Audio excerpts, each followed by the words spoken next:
This short video is about coupon bonds. We'll describe how coupon bonds work, and we'll look at an example of how we calculate the yield on coupon bonds, specifically the yield to maturity.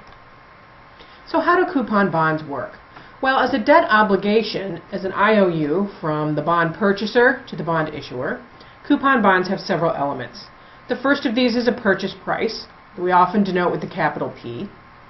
And then there's a promise of a series of payments until maturity in return for that purchase price.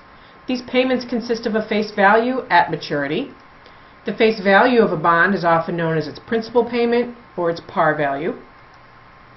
Then there's a series of coupon payments that take place.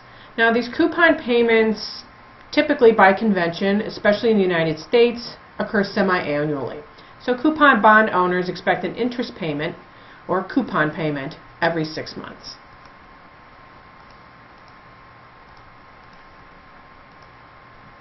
Now, what's the size of this coupon payment, and how do we know how much a bond owner is expected to receive every 6 months? So the coupon payment is known based on an annual coupon rate. Again, interest rates tend to be quoted on an annual basis. So this annual coupon rate and the face value together tell us the size of the coupon payment. Every 6 months, a coupon bond owner is entitled to the coupon rate times the face value and then divided by 2 to get the semi-annual payment. So when a coupon bond is issued, it's issued with the face value, a time to maturity, and a coupon rate, so that we know exactly what cash flows the owner is entitled to. So what determines the price of a coupon bond? Well, for any financial instrument, the size, the timing, and the certainty of the promised payments all determine its value.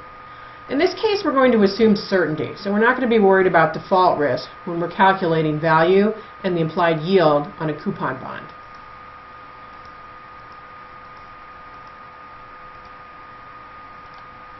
So in this case, in a yield to maturity, we're looking to make the price equal to the present value of all these future cash flows. And these future cash flows consist of semi-annual interest payments and the principal payment at the very end of the life of the bond. The interest rate, where the price of the bond is equal to the present value of these payments, is known as the yield to maturity. So when we calculate the yield to maturity, we're looking at an interest rate where when we discount all these future cash flows, it's exactly equal to the price of the bond. So now let's look at an example of how a coupon bond will work. So here, consider a 2-year Treasury note with a face value of $10,000 and a coupon rate of 3.2% annually. Now suppose this Treasury note is selling for a price of $9,900. So in order to begin to calculate the yield on this bond, we need to think about what cash flows the owner is entitled to. So what are the coupon payments? We know the face value payment is $10,000, but for the coupon payments, 3.2% of $10,000 is $320 annually. So semi-annually, the owner of this coupon bond receives a $160 coupon payment. 0.032 times 10,000 times half, $160.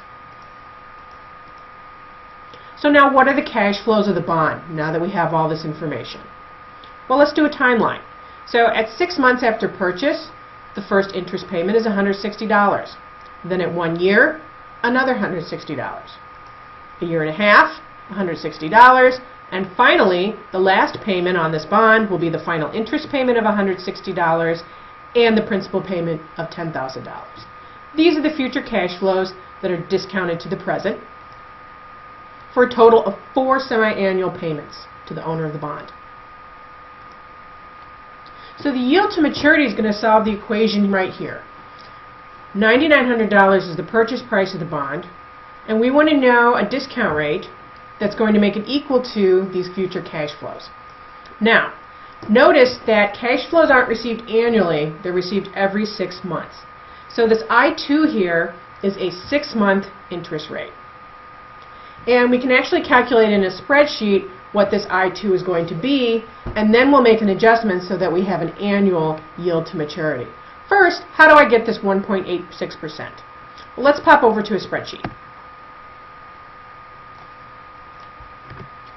Alright, so in this case we're trying to calculate the interest rate, so we're going to use the rate function in Excel. So here's our rate function, the number of periods.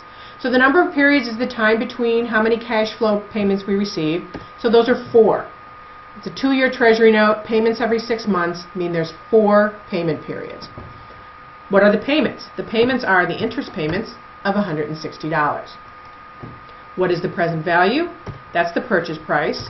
And since we buy the bond for $9,900, that's input as a negative.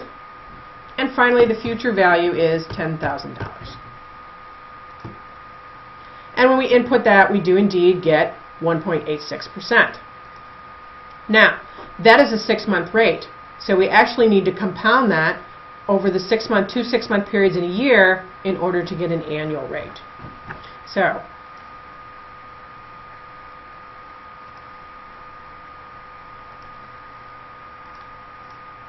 if I2 is the 6-month rate, if we're going to compound it for an annual rate, we have to compound it over the 2 6-month periods in 1 year, and that'll give us an annual yield to maturity.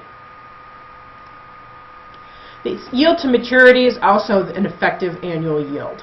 So the yield to maturity is the same as the effective annual yield for a coupon bond. And so if we do that with our 1.86% here, we get 3.76%. So the annual yield to maturity on this bond is 3.76%. Again, the effective annual yield is taking into account the compounding over the holding period. A bond equivalent yield would simply take the 1.86% and multiply it by 2, since there are 2 6-month periods in 1 year. The bond equivalent yield is understating the true yield to maturity, because if you're receiving interest payments every 6 months, you can reinvest those interest payments and earn interest on them. So the effective annual yield is a better measure of the true yield of holding this bond. The bond equivalent yield, mathematically, is a bit easier to calculate.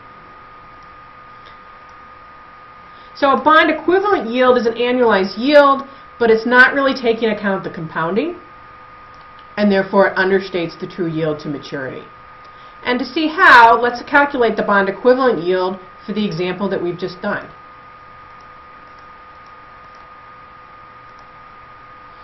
To recall, the effective annual yield is 3.76%, and we get that by compounding our 6-month rate.